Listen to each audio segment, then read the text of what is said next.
আমার হিন্দু ভাই আইনটোর কাছে একটা প্রশ্ন আছে, এই প্রশ্নটার আনসার অবশ্য দিয়া দেবে হিন্দু ভাই আইনটো। আপনারা দেন পূজাটা করুন যেন, ঠিক আছে, ভগবানের পূজা করতে আমি জাতপাত হইয়া হইয়া না, কারোর ধর্ম লইয়া ছোট বড় হতে হইয়া না, কিন্তু একটা কথা হইয়ার কিছুদিন আগে গণেশ পূজা গেছে, আর গণেশ পূজার মাঝে এই মূর্তিটা যেন বানাইয়া যেন তুমি তেন পূজা করছো, ঠিক আছে, সবে যার ভগবানের পূজা করছো, কিন্তু একটা মনের প্রশ্ন, আমার প্রশ্ন,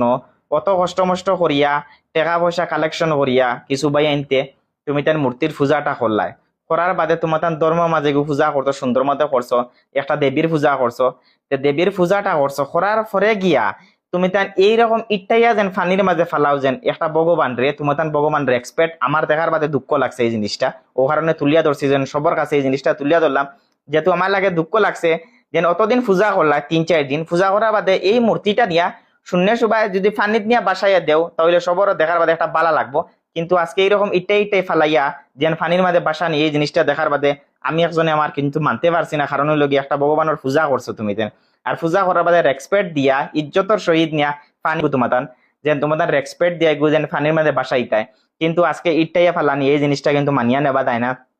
নেক্সট টাইম তুমি দেন যারাও এই ভিডিওটা করছো অবশ্য এইরকম সোশ্যাল মিডিয়ার মধ্যে ভিডিও করিয়া আর দেওয়া ঠিক না, কারণ হলো কি একটা পূজা করছো আর একটা ভগবানের পূজা করছো, তোমার তান্তে ওই জিনিসটা কইলাম, আর আমার ভাই বন্ধু মুসলমান ভাই কেউ মাইন্ড করিও না, দেখার বাদে কষ্ট লাগলো ওই জিনিসটা, ও কারণে তুলিয়া দিলাম। তো আমার কিছু বলার নেই, আপনাদের কিছু বলার থাকলে কমেন্ট করে জানিয়ে দিবেন।